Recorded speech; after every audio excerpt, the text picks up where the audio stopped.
Mo máa kí àwọn aráalé ètò ya wá ní ènìyàn wọ́n ń ṣe ọbẹ̀ tapọ́n ni a fẹ́ mú ngàngán ìsìn tí lọ ọbẹ̀ tapọ́n ayá yìí lórí òkúta dẹ̀dẹ̀ jẹ tí mo kúkúrú jẹ́ wọn ni àmúwá àánẹ̀ ní akábá wa já lọ dámú ìsìn tí jẹ tapọ́n ni. Kúwó kó lórí òkúta yìí wé lọ yìí tẹ̀. Ìtẹ̀ kìíní o. Kúwó fẹ́ mú ṣe kàti tẹ̀ yìí ni. Mo fẹ́ mú jẹun jẹ kúkú. Kórúkọ pé ọbẹ̀ wo fẹ́ mú ṣe nìyí. Ọbẹ̀ tapọ́n. Ọbẹ̀ tẹ̀jì jẹ láyé tẹ̀lé. Ṣé ẹni àbò òkúta wo ti jẹ́? Òkúta wọn tí a kún ọ̀ka gbòmùgbòmù bá kún òkúta.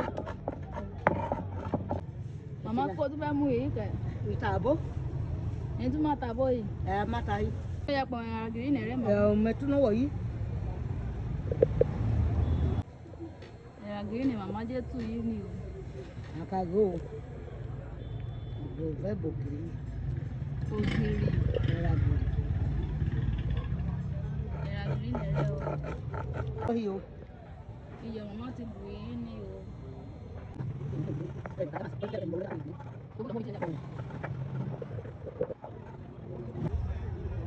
Àwọn ajẹun o. Màmá ṣe èdúkún ní kúnwé jẹ yìí. Àrí màdúkún. Màmá ti jẹ kúkúrú tán. Tapọ́n ayékun ní òun ìlálẹ́ kúkúrú ẹ̀ yìí ni. Màmá ti parí ẹ̀ o. Ṣé ọbẹ̀ tapọ́n ni òun àti rí yẹn ní o. Ìṣẹ́ ti jẹ tapọ́n láyé tẹ̀ ní òun ni àti rí ju màmá ti mú àwa yẹn ni. A mà ṣe o dádúró dáwọ́ fídíò yìí náà tèmi yìí. À ń fi adúpẹ́.